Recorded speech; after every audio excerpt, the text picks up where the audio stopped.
देखिए, खाद को लेकर के जैसे आप पिछले कई सालों से देख रहे हैं कि कहीं पर कई बार अखबारों के माध्यम से आता है कि किसानों को खाद लेने में कठिनाइयाँ हो रही हैं,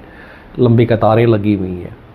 और जब इसका पूरे साल में आकलन किया जाता है तो आकलन में ये मिलता है कि जितना खाद पिछले वर्षों में हरियाणा राज्य में आया है उससे कहीं ज़्यादा खाद हर बार बढ़ करके राज्य में आ रहा था। लेकिन उसके बाद भी कहीं ना कहीं उसके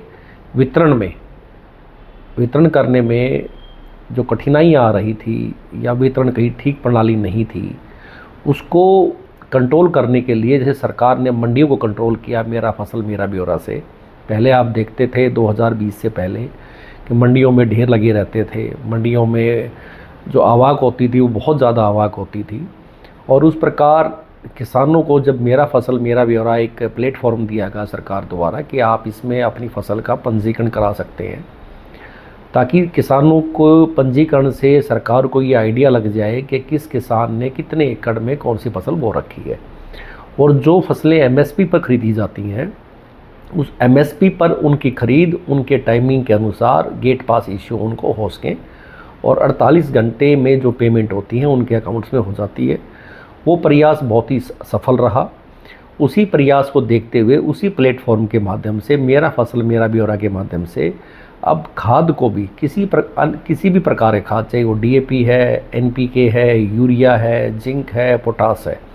जितने प्रकार का भी खाद है उस खाद को भी सरकार ने मेरा फसल मेरा पोर्टल से जोड़ दिया है। इसमें कुछ किसानों की भ्रांतियां है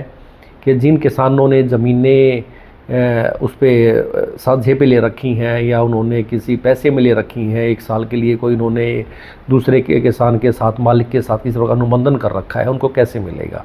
जिस प्रकार मेरा फसल मेरा ब्यौरा किसानों का एक ऑप्शन है, क्योंकि तकरीबन 35 से 38% हरियाणा के अंदर टेनेट फार्मर है, यानी कि जो मालिक नहीं दूसरों की खेती करते हैं। जिस तरह से उन्होंने अपना पंजीकरण मेरे फसल मेरा ब्यौरा पे करवाया हुआ है वो उसी पंजीकरण के माध्यम से खाद प्राप्त कर सकते हैं। पोर्टल बहुत ही लाभदायक किसानों को सिद्ध होने वाला है। और इसके साथ साथ जितने भी किसान भाई हैं जिन्होंने मेरा फसल मेरा ब्यौरा, कई किसान ऐसे हैं जो मंडियों अपनी उपज को नहीं बेचते हैं, मेरा उनसे भी आग्रह है कि वो जा कर के मेरा फसल मेरा ब्यौरा करवाएं और जो उनका नंबर है उस नंबर के माध्यम से ही उनको हर प्रकार का खाद उसी तरह से उसी प्रणाली के तहत मिलता रहेगा। इसमें किसी प्रकार की कोई कठिनाई नहीं आएगी और किसानों को समय पर मिलता रहेगा। तो ये भी एक, जैसे मैंने पहले बताया कि मेरा फसल मेरा ब्यौरा में जिस तरह से मंडी में सुधार हुआ है, उसी तरह खाद के उसमें भी हरियाणा में पूरे देश के अंदर प्रथम राज्य है जो इस नीति को लेकर के आया है। और इससे किसानों को किसी प्रकार का भी खाद लेने में सहूलियत होगी, लाइनें नहीं देखनी पड़ेंगी और उनको अपनी फसल के चक्कर के अनुसार उनको खाद समय पर उपलब्ध होता रहेगा। मैंने अभी बताया कि अभी पोर्टल शुरुआत है पूरे हरियाणा में, इसको अभी रबी सीजन से शुरुआत की गई है। इससे पहले पंचकुला ज़िले को एक पायलट के तौर पर लिया गया था इसी साल खरीफ सीजन में। तो अब इसका जो जिस तरह से इसमें इस सीज़न में बातें या जो हमारा एक्सपीरियंस निकल के आएगा कि किस प्रकार हम इस खाद को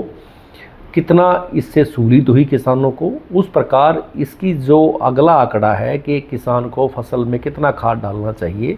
उसकी रूपरेखा अगले 3-4 महीनों में जारी की जाएगी।